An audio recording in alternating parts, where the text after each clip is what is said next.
bienvenue sur ma chaîne YouTube Une famille au Canada et aujourd'hui je vous retrouve pour une vidéo spécialement Québec. Alors je vous avais promis un petit vlog du Québec mais en fait je l'ai monté mais je n'avais pas assez de place sur mon téléphone, je sais pas pourquoi. Et puis en plus finalement je trouve que c'est limite un blog qui est plutôt perso parce que voilà, c'est pas quelque chose qui est représentatif, c'est en fonction de mes propres goûts. Mais par contre je vous fais cette vidéo pour vous parler un peu de ce qui m'est arrivé pendant cette semaine et vous dire les points positifs, négatifs que j'ai retrouvés au Québec.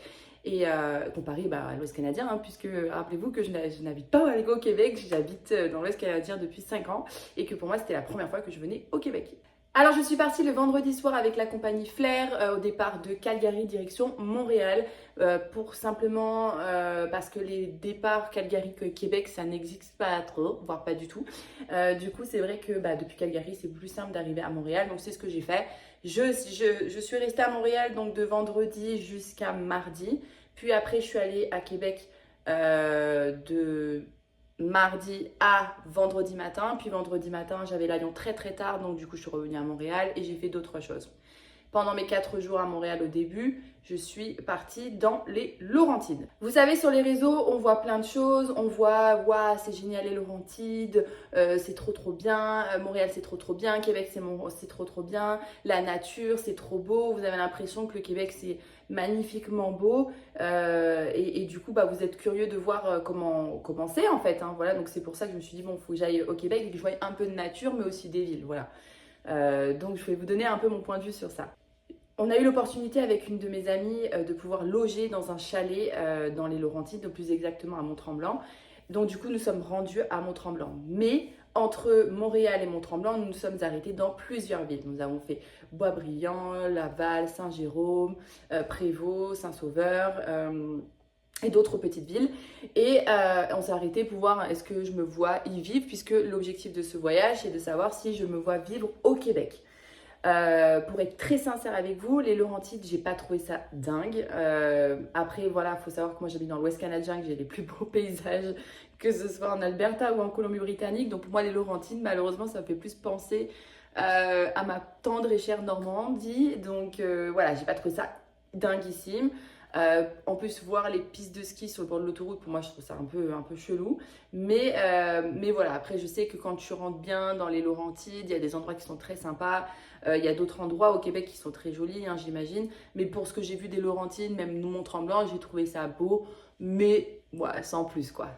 On a fait une journée à Mont-Tremblant parce qu'on avait le chalet là-bas et puis comme c'est assez connu, voilà, on y a été. Puis il y avait je sais pas, il y avait comme un événement là-bas de vélo, donc c'était un peu barriéré partout, donc j'ai pas vraiment kiffé puisque c'était vraiment voilà, barrière de partout, mais je pense que c'est quand même à refaire en hiver, mais ça reste quand même très joli parce que vous avez la station de ski en plein milieu du village et ça me fait penser à Whistler, donc en Colombie-Britannique, qui est un peu du même style, mais nous on a les montagnes en plus, donc enfin les montagnes, pas des collines. Donc on a passé donc une nuit au chalet, on n'avait pas d'eau, on n'avait pas d'électricité, c'était assez drôle. C'est pour ça que dans le blog je vous l'avais expliqué, mais en vrai, voilà, je mettrai juste des 3 petites photos, mais c'était très drôle. On a vraiment passé un bon moment, puis on a déconnecté aussi. Puis après, on est revenu sur Montréal, et en fait, avant d'arriver sur Montréal, on s'est arrêté donc sur la ville de Pointe-Claire, parce que c'est aussi une partie que j'avais envie de faire, tout ce qui était West Island, donc Pointe-Claire, Beaconsfield et tout, etc. Il y a toutes ces villes de West Island qui est intéressant à voir, puisque quand vous venez d'un côté anglo, vous voulez soit rester un petit peu dans le côté anglo, ou international. Voilà. Niveau français, pour le moment, je ne suis pas certaine. Pourtant, j'ai adoré Québec City et je vais vous donner mon avis un peu sur ça. Mais voilà, j'ai adoré Pointe-Claire, j'ai trouvé ça très joli. D'ailleurs, même Boisbriand, j'ai trouvé ça très joli. Les maisons sont très atypiques. Enfin, en général, tout le Québec est très atypique et n'a absolument rien à voir avec l'Ouest canadien, s'il vous plaît. Il faut venir voir l'Ouest canadien parce qu'on est vraiment très américanisé, très canadien, contrairement au Québec qui est très européen, je dirais. Et en fait, je crois que j'adore plus ce côté-là, parce que je reste quand même française avant tout, même si maintenant je suis canadienne, mais je crois que ma soul, elle est française, voilà, donc très européenne, et j'adore toutes ces architectures qui étaient incroyables au Québec, vraiment, vous avez une très belle région. Avant même d'aller en Mont-Tremblant, je reviens, donc c'était le samedi matin, je suis allée, donc mes amis habitaient dans un quartier assez animé. Nous sommes allés au marché Jean Talon, visiter Little Italy, etc. J'ai adoré Little Italy. En plus, il faut savoir que je parle italien, donc tout le monde parlait italien. Enfin, c'était incroyable, donc je me dis, les gens, si je parle pas français, je peux leur parler italien comme ça, c'est pas un problème, quoi. Et non, mais j'ai vraiment ça, j'ai adoré ce quartier. Plein de boulangeries, pareil, les boulangeries, j'étais comme une folle. Nous, on a 3 boulangeries qui se battent en duel à Calgary, donc même à Vancouver, c'est pas pareil. Donc voilà, j'étais comme une folle. Et puis après, donc du coup, on est revenu de Mont-Tremblant, on a été à Pointe-Claire. Après, on est revenu sur le quartier de nos amis, puis de leur quartier, on a été voir le quartier d'Outremont, Villeray, Myland. Et puis moi, après, je suis partie à Côte-des-Neiges. J'ai fait Westmount. Saint-Henri. Donc voilà, il y a plein de quartiers que j'ai fait par moi-même, etc. Mais au début, mes amis m'ont bien accompagnée sur plein de trucs et j'ai adoré en fait les bâtis, c'est très joli. Et en fait, je reviens sur l'aspect que moi, si je devais venir vivre au Québec, je n'irais pas dans les Laurentides, je n'irai pas à 30 minutes, 40 minutes de Montréal ou 30-40 minutes de Québec. J'ai besoin de vie. Par avoir à passer plus de 5 ans au Canada et être un peu loin des choses, sauf les 2 premières années où j'étais à Nord Vancouver et donc là j'avais un peu tout à proximité et c'était génial. Je sais ce que je veux. Je veux pouvoir sortir de chez moi, aller prendre un petit café, aller me promener à un parc, faire ci, faire ça, ou promener dans le quartier, n'importe. Je ne veux plus prendre ma voiture. Voilà. Je suis quelqu'un qui est finalement très citadine. Je m'en suis rendu compte, évidemment, en habitant à Calgary. Qui est pour moi une prison en fait, c'est une prison dorée parce que oui, vous avez un très beau lac, vous avez des super voisins, vous avez une résidence incroyable, mais ce n'est pas ma personnalité, ce n'est pas ce que j'ai besoin. Moi, il faut savoir que j'ai que 34 ans, que j'ai eu mes enfants assez tôt et que ce côté animé, j'en ai encore besoin. J'ai besoin de vivre pleinement ma jeunesse, voilà, pouvoir sortir comme je veux, sans me prendre la tête, avoir accès au métro, au bus, etc. Ça serait vraiment le top. En tout cas, c'est pour ma personnalité. Je sais qu'il y en a qui cherchent un peu plus la tranquillité, le côté familial. En tout cas, c'est pas mon style. Et puis, étant donné que je suis en télétravail, c'est normal que je veuille un petit peu d'animation dans ma journée, puisque dans ma journée, je travaille, mais j'ai énormément beaucoup de temps pour moi. Donc, c'est vrai que si j'avais de l'animation à côté, ça serait beaucoup plus simple. Pendant mon séjour au Québec, faut savoir que j'ai travaillé. Voilà, j'ai bossé, j'ai pas pris de congé, donc j'ai bossé un peu le matin, puis après, j'allais me promener l'après-midi. Donc, c'était vraiment trop cool de pouvoir, le matin, j'allume mon ordi, parce que du coup, il y a 2 heures de décalage avec Calgary. Donc, je commençais à 9 heures. Et j'allais le matin chercher mon petit pain au chocolat, croissant. Ensuite, je revenais, je m'installais, tac, tac, tac. Enfin, c'était tellement bien. À midi, je coupais, j'allais bruncher ou voilà. Et puis après, je partais balader. Donc en vrai, c'est vraiment ça que je recherche. Donc que ce soit à Montréal ou à Québec, je pense que je serais complètement, ça serait complètement possible une vie comme ça. Donc voilà. Après, j'ai adoré Pointe-Claire. Je pense que le West Island est très sympa à faire. Et puis si mes enfants, je veux qu'ils restent vraiment dans un milieu anglo, même si je sais que mes enfants ne pourront pas aller dans une école anglophone, au moins rester dans ce milieu anglophone, pourquoi pas. Mais finalement, vous avez quand même des quartiers anglo qui se trouvent à Montréal. Enfin, c'est simple, Montréal, j'ai très peu entendu français dans certains quartiers, donc j'ai trouvé ça génial parce que pour moi qui vient de l'Ouest canadien et qui veut un peu retrouver ce côté international, je suis servie à Montréal, je ne vais pas mentir, il y a certains quartiers où je ne sais même pas où ils sont. Donc ça m'est même arrivé pour une petite histoire, c'est que d'aller commander en anglais par exemple. Donc voilà, c'est le petit kiff. Ça, je pense que je le ferai souvent. Pour le kiff, j'ai quand même été voir la vue de Mont-Royal parce que c'est quelque chose qui est super important quand vous faites. Enfin, super important. C'est un truc à voir absolument quand vous êtes à Montréal. La vue depuis Mont-Royal, Belvédère, tout ça. Enfin, c'est très joli. On voit les buildings, j'adore. Ensuite, j'ai été voir le fameux quartier francophone, enfin français, là, le plateau. C'est très sympa, il n'y a pas de souci, mais c'est pas ce que je recherche. donc voilà, j'ai fait d'autres quartiers qui étaient très sympas, mais je pense vraiment que si je devais venir à Montréal, ça serait vraiment sur le West Island, plutôt sur le West Island de Montréal, ou des quartiers plutôt anglophones qui sont situés sur l'île de Montréal. Par contre, on en parle de la circulation. Oh là là, c'est terrible. À Calgary, on n'a pas du tout autant de circulation que ça. Déjà, dès qu'il y en a un peu, on est genre effrité. Mais alors, Montréal, je crois que. Enfin, non, le pire que j'avais vu, c'était Toronto. Toronto jusqu'à Niagara Falls, pour moi, c'était terrible. Mais Montréal et sa périphérie, c'était compliqué. Donc moi, j'avais une voiture, donc je me déplaçais un peu partout. Je suis allée à Longueuil, je suis allée à Brossard. Et c'était compliqué. C'est-à-dire que limite, pour pas vous mentir, entre Longueuil, si j'ai pas de bêtises, Longueuil ou Brossard, je sais plus, Longueuil ou Brossard pour aller jusqu'à chez mes amis, j'ai mis plus de 45 minutes, voire 1 heure. J'ai trouvé ça énorme. En fait, le matin, il y a des heures de pointe. Donc en fait, si vous habitez dans... Enfin, moi, j'ai trouvé que si vous habitez à Longueuil ou Brossard et que vous travaillez dans Montréal, c'est compliqué quand même. Donc voilà, ce serait pas pour moi. C'est pas possible, je fais pas ça. Moi, même si je suis en télétravail, non, je fais pas ça. Donc voilà. Et donc la circulation, c'était un peu dingue. Pareil, le prix des restaurants. Enfin, on en parle ou pas? Enfin, après, pareil, j'habite à Calgary, on a 5% de taxes. Donc nous, sur notre facture au restaurant, on n'a que 5% à la fin. Vous en avez 15. Donc il y a quand même déjà 10% de différence. Et puis, après, vous devez rajouter les tips. Ça m'a coûté extrêmement cher. Genre, il y a une fois, je me rappellerai toujours, où j'avais été acheter une pizza. Ok, j'ai juste rajouté un peu de jambon dessus. La pizza, qui était une taille normale, m'a coûté 49 $. Et j'ai pas mis de tips. Imaginez bien quand même. Donc voilà, j'ai trouvé ça super cher quand même, les restaurants. Mais après, à côté de ça, les courses, je trouve ça équivalent, limite moins cher que chez nous. Donc ça m'a pas choqué. Après, moi, j'ai discuté avec mes amis et d'autres personnes qui habitent à Montréal et en effet, le loyer est beaucoup moins cher. Vous payez beaucoup moins cher d'électricité et de gaz. Enfin, il y a plein de trucs qui est beaucoup moins cher que l'Ouest canadien. Donc oui, maintenant les loyers sont chers à Montréal, mais je vous jure que c'est beaucoup moins cher que par chez nous. Et donc du coup, donc voilà, si je devais venir à Montréal, les gens qui me disent ouais mais c'est trop cher avec ça, ouais mais c'est trop cher pour vous. Mais nous quand on vient de l'Ouest, je peux vous dire que bah, ça nous paraît normal.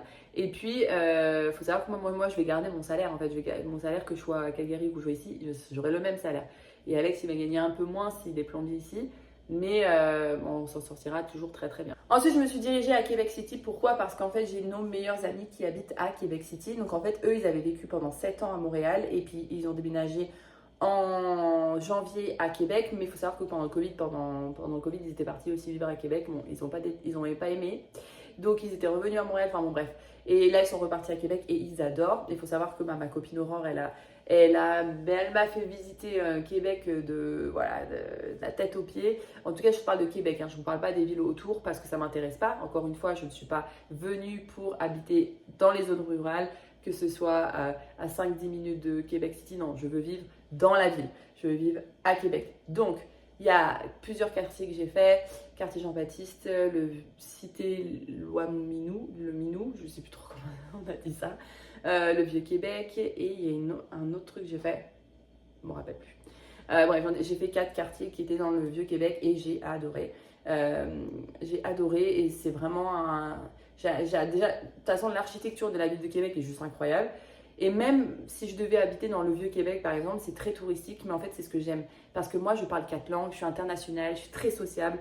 Et moi, ça ne me dérange pas de vivre autour de gens, voilà, de touristes. Et puis, il faut savoir que ceux qui me connaissent savent que à la base, j'aurais dû faire des études de tourisme. Bon, ça s'est pas passé autrement, mais moi, je baigne dans le tourisme depuis que je suis née. Donc, ça ne me dérange absolument pas de vivre dans ce genre de quartier. Après, les quartiers qui sont comme Jean-Baptiste ou Cité Limonou, je sais toujours pas dire comment. Voilà, elle va me tuer, Aurore, quand je dis ça.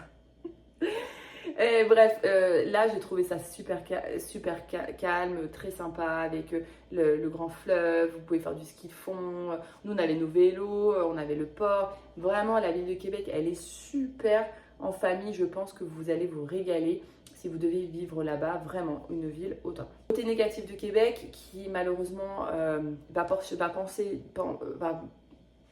faire pencher la balance si je devais choisir entre Québec et Montréal.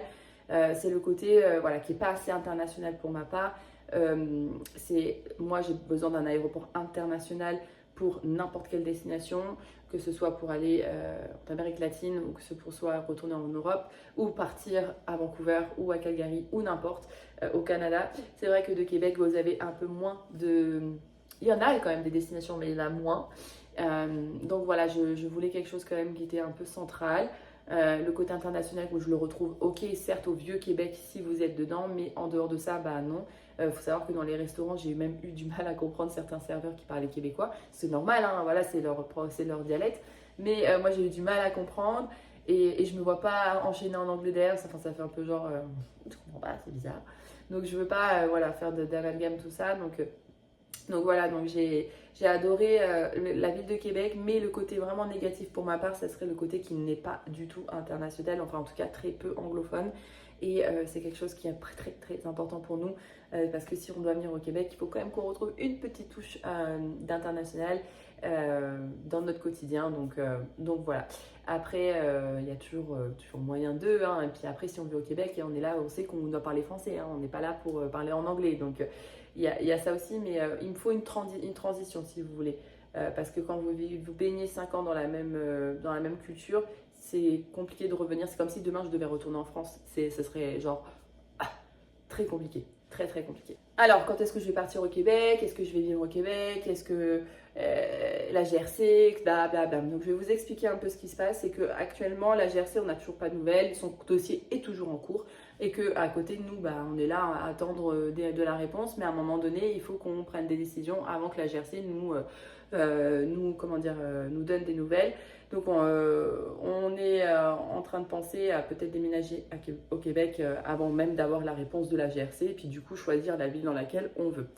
Quand Alex va aller dans la GRC, de toute façon, il aura 6 mois d'école à Regina dans ce Saskatchewan. Donc moi, je peux rester évidemment au Québec, mais je pense que ça serait... voilà, c'est juste, voilà, on est un peu en balance. Sauf qu'on a une maison, on est propriétaire ici, qu'on ne vend pas facilement les maisons ici en ce moment. On a un peu regardé le marché, c'est très compliqué de vendre la maison pour le moment parce qu'il y a beaucoup de vendeurs, pas assez d'acheteurs. Donc c'est pas le moment. Donc c'est vrai que c'est assez compliqué. Donc le Québec, pour moi, on sait qu'on va y aller à un moment donné, mais on ne sait pas quand. Donc voilà, donc j'espère que le marché de l'immobilier va changer et que du coup on pourra vendre correctement notre maison. J'espère que voilà, ça va se faire, que je puisse aller au moins découvrir le Québec. Je ne sais pas si je vais y aller pour du long terme. Je pense qu'avec Alex, et d'ailleurs c'est bien pour ça que nous allons louer en premier. Nous aurons bien évidemment la vente de la maison, si on la vend, la vente de la maison plus l'apport qu'on a mis, on pourrait s'offrir quelque chose de super, que ce soit au Québec ou que ce soit à Québec ou à Montréal, mais c'est pas ce qu'on veut pour le moment. On veut louer pour voir si la région nous plaît. Je veux plus faire cette erreur de venir acheter bim bam boum sans avoir vu la région et me dire c'est de la merde. Donc je préfère vraiment louer et puis après voir quel investissement serait le mieux pour nous. Cet argent on l'a, donc c'est pas un problème, on investira. Oui, les biens prennent de la valeur, oui ça va devenir plus cher, mais vu l'apport qu'on aura, on pourra toujours s'offrir quelque chose, donc c'est pas un problème. Mais je veux vraiment me mettre en mode location pour ne plus dépendre de quoi que ce soit. Parce que regardez, si je dois vendre ma maison, aujourd'hui je peux pas la vendre parce que le marché il est à l'inversé du coup à Calgary. Donc du coup je suis bloquée. Alors que si j'avais pas de maison, j'aurais fait bim bam boum, je donne ma fin de lease et puis je serais partie. Donc voilà. Voilà ce qu'il en est un peu de notre situation actuellement. En tout cas, je vous fais le résumé. J'ai adoré le Québec, j'ai adoré visiter le Québec. Je recommande à 1000% de voir cette région, mais aussi de venir voir l'Ouest canadien pour vous rendre compte que, en effet, on ne peut pas mettre le Québec dans le même panier du reste du Canada parce que c'est une région qui est complètement à part, qui est juste incroyable, qui est top, mais qui est à l'opposé de nous au Canada, dans l'Ouest canadien notamment. Donc vraiment, voilà. En tout cas, ceux qui habitent au Québec, vous avez vraiment fait le bon choix. Je pense que c'est une très belle région. J'adore, moi j'ai adoré, voilà. Donc j'espère un jour peut-être vous retrouver là-bas. En tout cas, maintenant, je suis encore à Calgary. Je profite de mes 2 dernières semaines avant de retourner en France pendant 5 semaines. J'ai hâte! En plus, je vais à Mykonos, ça va être trop bien. Bref, voilà, il y a encore plein de choses qui vont arriver cet été. Donc voilà, je suis encore à Calgary pendant un bon moment, les gars. Donc, je vous fais plein de gros bisous. J'espère que cette vidéo vous a plu. Et n'hésitez pas à venir me parler en privé ou en commentaire si vous avez des questions. À bientôt!